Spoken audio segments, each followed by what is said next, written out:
Professors of Reddit, what were the worst papers that you had to grade? First year physics student fitted an entire 8-question assignment onto a single page of A4.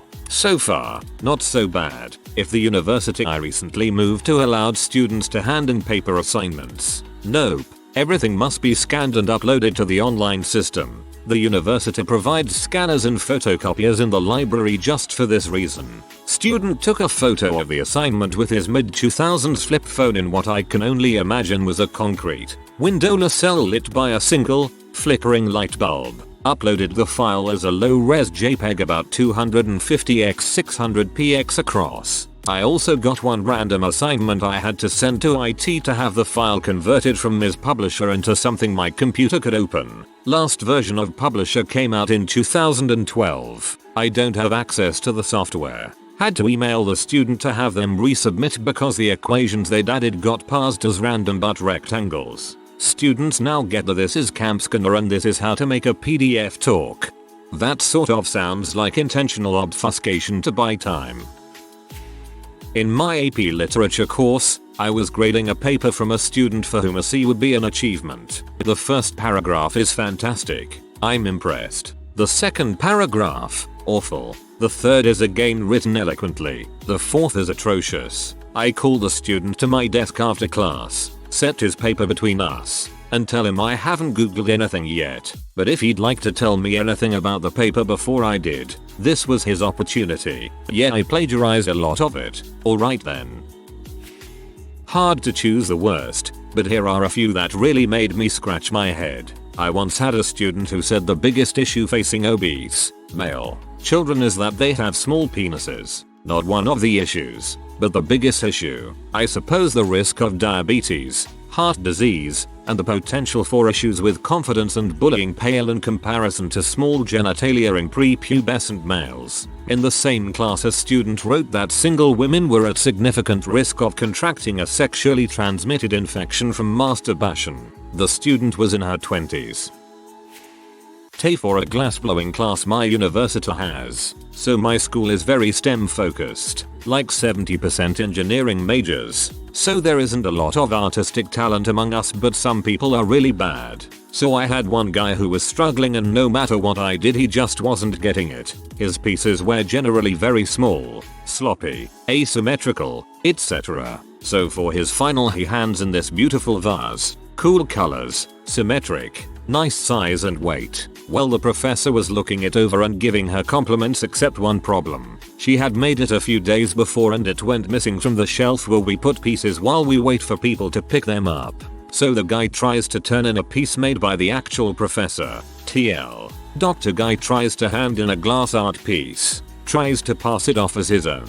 Turn out the prof made it and he stole it and tried to give it back as his final. Worst was easily the essay on Columbia the university instead of Columbia the country. All essays opening with, since the dawn of time humans have, or similar such universals. Since the dawn of time humans have been confusing Columbia the university and Columbia the country. Definitely the one where the student copied and pasted several paragraphs from Wikipedia without bothering to change the formatting of the hyperlinks before printing it off. The name of the country is actually Chile in other languages, like in French for example. Maybe that is where it is from. I was teaching a college business writing class, and the end assignment was a formal report, 13 pages, on a topic currently affecting businesses. This student was the class clown, and he kinda panicked when he couldn't think of a topic. So, we discussed it in class, and we finally came up with a topic for him. The student turned in a 4-page report. One of the pages was a dispatch copied directly from the local transit authority discussing traffic conditions on a local highway. It had no bearing on the topic. The report also contained this immortal line: while the rest of the world is rightly concerned with this problem, America has not yet busted a sweat. I made a copy of the paper since I suspected that he would challenge his failing grade for the class. He did. I handed out copies of this paper to the review board, and his challenge failed. Actual professor here. I've taught a bunch of different classes that required essays. My favorites include a paper on Taoism, which was completely blank. It would have been cute had a dozen students not tried that before. I get it, but you still have to write the dang paper. The worst was in a composition class where a student asked for special permission to write her paper on her culture. I agreed, mostly so I would get to read something not on the same boring 5 topics I was forced to assign. The student turns in the rough draft and the paper is literally a copy-paste from a tourism website. So I turn the student in for a plagiarism violation. After trying to reach out to the student multiple times, guess what the student turns in for the final? The exact same paper. That's 2 plagiarism violations in one term in case anyone is counting. Needless to say, the student was given a 0 in my course and most likely expelled from the university. It sucks when you see instant improvement in a paper and then a paragraph later your plagiarism sense starts tingling and then by the next paragraph you have to go Google things. These are the pre-Turnitin drafts. Such a downer. And it's worse because so often the plagiarizer fits some awful stereotypes that are unfortunately based on reality. I teach IB in high school. The kids can earn college credit before graduating. The end of year exams are basically papers that need to be written in front of a proctor. As the proctor ended the examination, he said, "Now strike a line through anything you don't want the moderators to read and mark." This freaking kid proceeds to draw a line through every word he wrote. Former IB student. Can relate. Glad I never have to do those dang exams ever again. It wasn't so much one paper, but a series of them. I taught a class that was basically career development for students who were undeclared undecided majors, and included 6 papers and 2 personal presentations, which satisfied a writing requirement that all students needed. These were not true research papers, merely 4 5-page papers on personal exploration which anyone could browse. I knew it and they knew it. All you had to do was follow the rubric and show that you could write coherent sentences. And that brings me to one of the football players that was in my class. Sucker would never follow the rubric, ever. There were around 30 students in the class and I spent a great deal of time going through every single one and providing individual feedback on their writing skills, editing their papers, etc. One assignment could take me around 10-15 hours to get through for all of the students, and all of them improved their writing skills with said feedback over the course of the semester, except this sucker. So on his 4th paper of maybe 3rd grade level writing,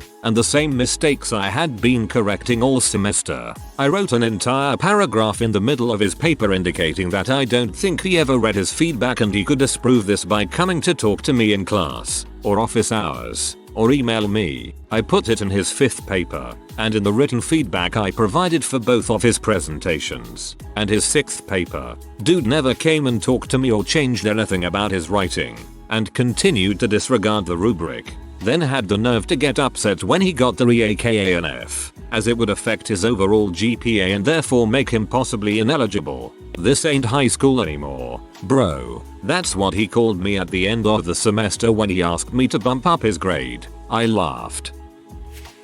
I was a teaching assistant back in grad school and taught 2nd semester introductory biology classes for majors. Anyway, our students had to write lab reports on an in-class experiment we did involving snails. One semester 2 students managed to misspell snail. One spelled it snail and the other spelled it snell. There are plenty of hard words to spell in biology, but snail is not one of them.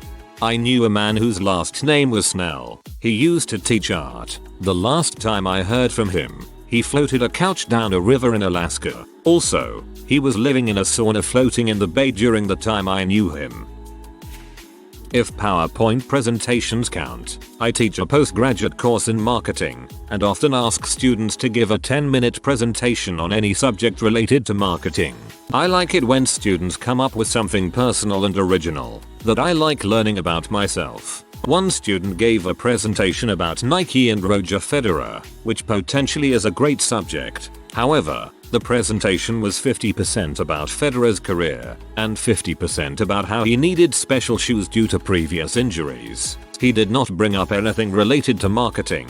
For example, how Federer was a great celebrity endorser for the brand. In fact, he seemed to believe that the co-branded shoes were primarily made for Federer because he needed special shoes, not for regular Nike customers. It was all a trick. You have been targeted by Roger Federer's marketing agent.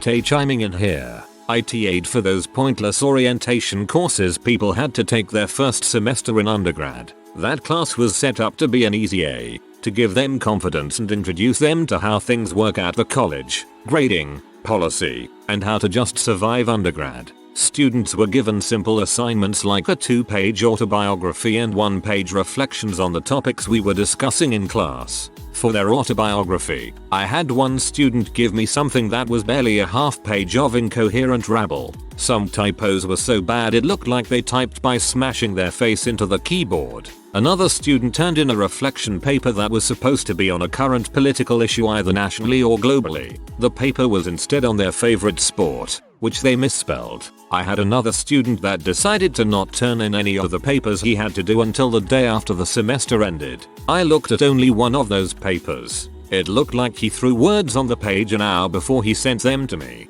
That paper along with the rest of them immediately went into the trash. The bright note is that I didn't have the student that tried to plagiarize their own autobiography. It's never a good idea to copy-paste the opening paragraph of a professional athlete's Wikipedia page and act like it's your own life story. Another tay here. I was grading a student's paper regarding the tales of the Haker, and while it was a fine enough paper in content, it was incredibly informal. I can't remember the line verbatim, but the one that took the cake was readers can agree that Marinaga was kind of a dong. I was pretty shocked. Regardless, the student did fairly well. It may not have been the worst I've ever graded, but it makes for a good story. I did that once. Got on a tangent and left a certain so Benito Mussolini was a butthole in a history essay. That teacher and I shared many laughs. I will visit him and bring this up. I try to forget all the worst papers, but a few really mind-boggling cases of plagiarism have stuck in my memory. A few years ago I held a master's class for foreign exchange students, many of them from South Asia. They all had top scores on their TOEFL tests, but they could not complete a sentence in English and they could not utter a word in response to even the simplest of questions. They were clearly not used to be asked questions in any language, as they were perplexed by the whole situation.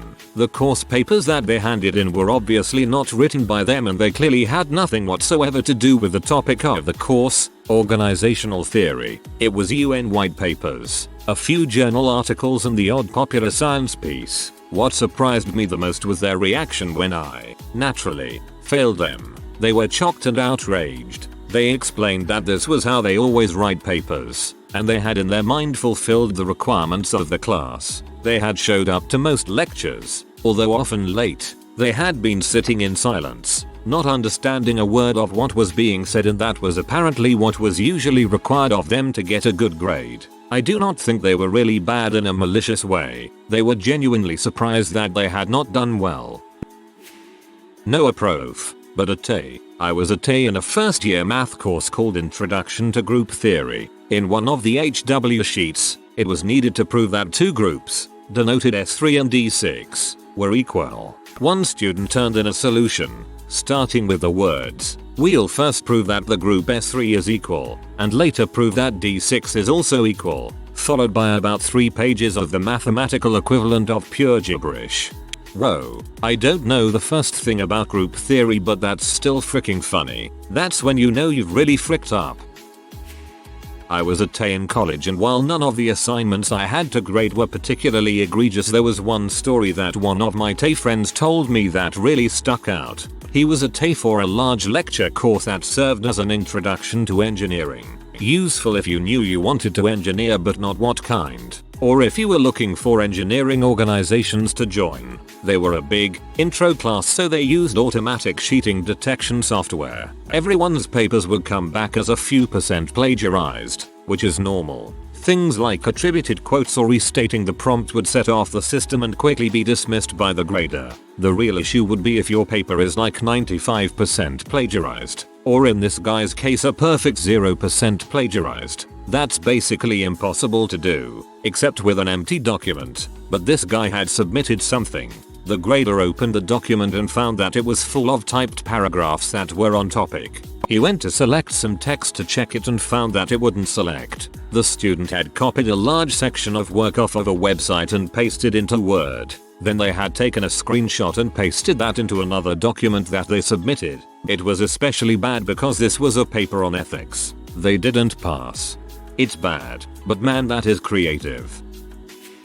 Prof here. My favorite paper wasn't necessarily the worst, it was just the most baffling. My students had to write an essay on whether graffiti had to be vandalism to be an art form. Needless to say, this is a somewhat difficult concept for some students, especially those with an ESL background. One such young woman didn't quite understand what I was going for and sat with me during office hours. I tried to explain it to her with a few examples. For instance, do you think, for instance, the crude drawings of penises on a bathroom stall are examples of art? What about scribbles on a wall? If not, then why not? Alternately, do you think a beautiful mural criticizing a Walmart on an actual Walmart would still be artistically impactful if you took it out of its contexts and instead put it in a gallery? Anyway, we discussed her perceptions on art and how she felt about these examples. She left feeling much more focused and I felt good to have helped. 2 weeks later I get a copy of her essay. It was titled Are Penises Art? The essay was a very well researched and in-depth analysis of penis art throughout history. There were pictures, and a whole historical analysis about dongs and balls as depicted in artwork. Her search history is still no doubt eroding her computer from within. There was nothing related to the original question, but the essay was so odd and so out of nowhere and brought me so much joy that I passed it. I'm glad you passed it. She didn't fail at art, but rather English. Not sure if it's relevant, but I'm a French teacher. One paper I had, the student clearly hadn't studied, so when the question asked them what they want to be in the future, one student wrote, and I quote, I grave want et be acute hydrasere. I died a bit that day. Hon hon hon. One of my former students liked to digress in his essays. I especially remember one, in which, out of nowhere, he wrote, people are just too tolerant. This is why there are many perverts, lesbians, and other Pokemons. That fact made me so sick yesterday I had to take some pills. Needless to say, English is his second language. By the way, the theme of the assignment was the most influential person in your life. I can't wait to catch a pervert and lesbian in Sun and Moon. Not even remotely a professor, and not entirely related to the question. But it's been a long night standing watch and I have a funny story to share. I moved to the States from Russia when I was 13. Didn't speak any English when I moved. Needless to say, the first year in high school was a bit rough. Well, my school required taking a foreign language every year and, luckily for me, they taught Russian. So, my freshman year I was in the advanced junior class. All I did was basically help the teacher grade papers and such. There are endless examples of funny crap I had to figure out in their essays. The first one was a basic paper requiring to describe your hobbies, and it's actually a bit difficult to explain. This kid basically wrote I love to clock dinner man boxes. At first I was clueless, but then slowly pieced it together. Just a lazy way to use an English to Russian dictionary. A watch that you wear on your wrist and watch as in watch a movie are two different, unrelated words in Russian. And the word for clock and watch is the same. Chazy, dinner man? Seems like he looked up super but skipped a bit too far to supper. So, Superman. Boxes? Took me a second. But carton is korobka in Russian. A box. So, once again he didn't quite reach cartoons and was satisfied with cartons. Anyways, reading all this back sounds underwhelming now. I'm just gonna go watch some Superman cartoons. Ah, Russian. What a beautiful, complicated language. This happened while I was in grad school studying architecture. I was there to sit on a panel and review some of the undergraduate students' work. The way architecture works is that there are very few exams or papers, and instead they are graded based on one very large project that the students pin up on a wall at the end of the year. They give a presentation and defend their work while the panel gives criticism. So myself and the rest of the panel were reviewing the undergrad projects when we got to this one particular student. There was barely any work put up on his wall, only a few badly done paintings and a few plans that were completely incoherent. My general rule for crits is to be as gentle and nice as possible when it comes to giving negative feedback. However, I could not think of a way to say anything nice. Luckily I didn't have to speak up. A professor on the panel just sighed loudly and said to the student, "Take this off the wall. It doesn't deserve to be up here. Your work is a disgrace and you will never be an architect." He failed the student right then and there, in front of everyone,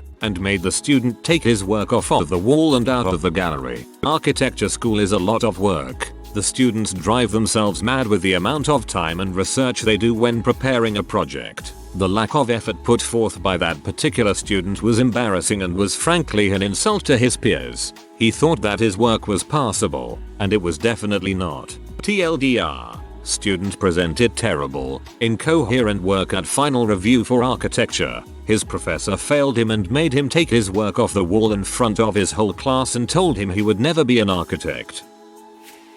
I teach a course on law, society and technology to software engineers. Students are assigned an essay where they have to write about how new technology has interacted with law or society, with the idea being to try to take a technology and think about how the specific technical details have had an impact in a balanced way. I let students choose topics and as a result I get some really interesting ones, like talking about how social media led to the Arab Spring but also eventually proved inadequate to support it because of the relative lack of security on those platforms, or how peer-to-peer technology has affected copyright law. On the other hand, I've had to grade several papers written on Gamagat. One stands out because it talked about the problems feminism and SJWs were causing for the development of new technology and science in general. The student suggested that scientific progress can only be made by men because women can't do maths. Source: YouTube. That the entire independent gaming industry was controlled by feminists who had used their wiles,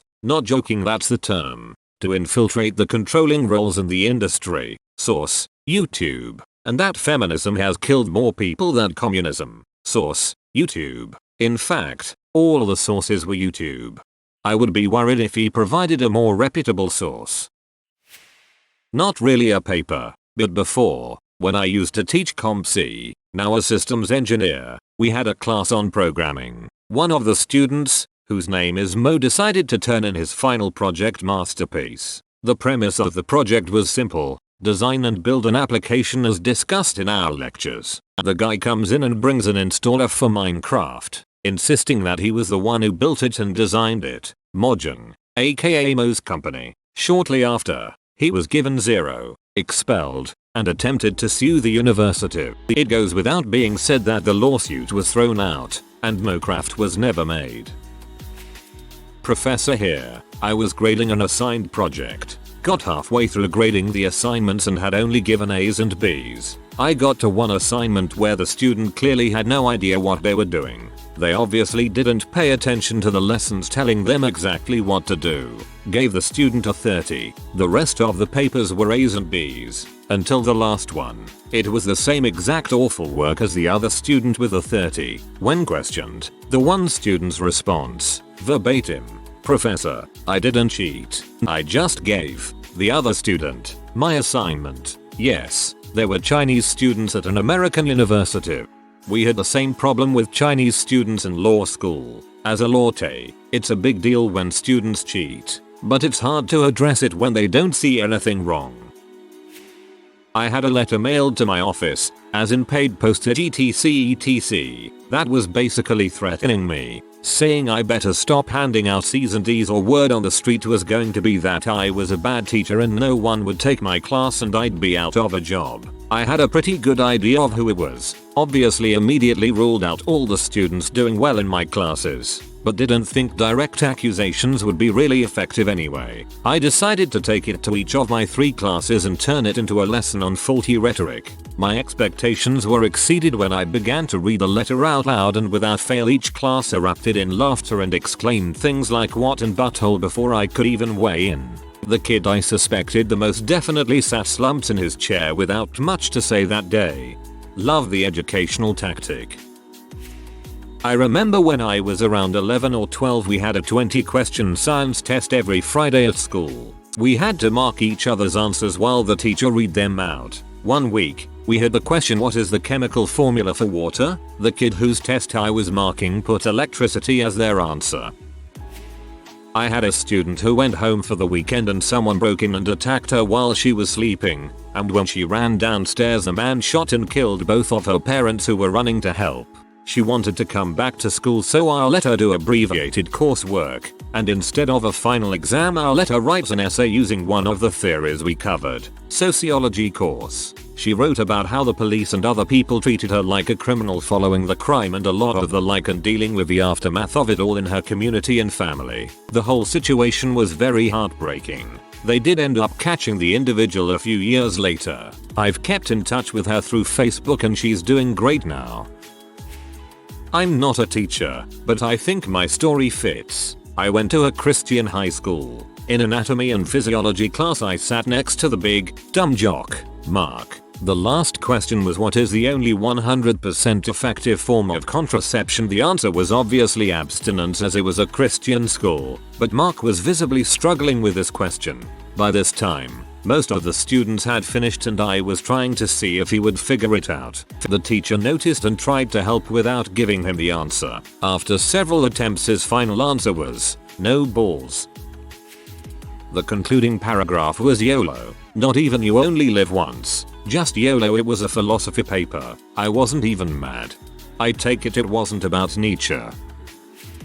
High school history class in France. The topic of the 2 hours exam was internal population migrations in the US in the 1960s, with some stats provided to comment on. The core of the expected answer was to justify the observed migrations by the South, relative economic decline and employment in the Western North being fueled by the booming industry. A very left-leaning student, having reminiscences of having studied the US Civil War in English 1860s, made her whole argument around the liberation of slaves in the 1960s, leaving the plantations and going to look for work in the less racist North. She happily inserted references to Martin Luther King and Lincoln speeches to mix stuff up a tad more. In her paper, the Civil War and the Civil Rights movements were completely intertwined.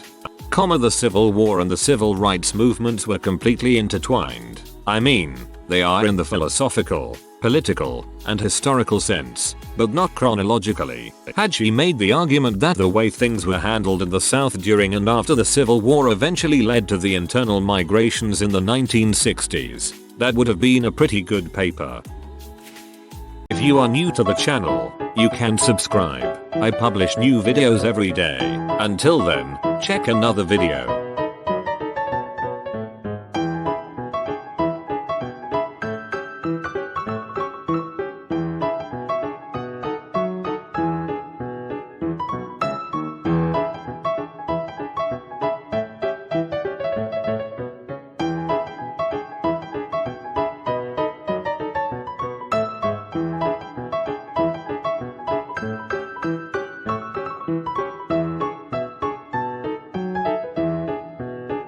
Bye for now.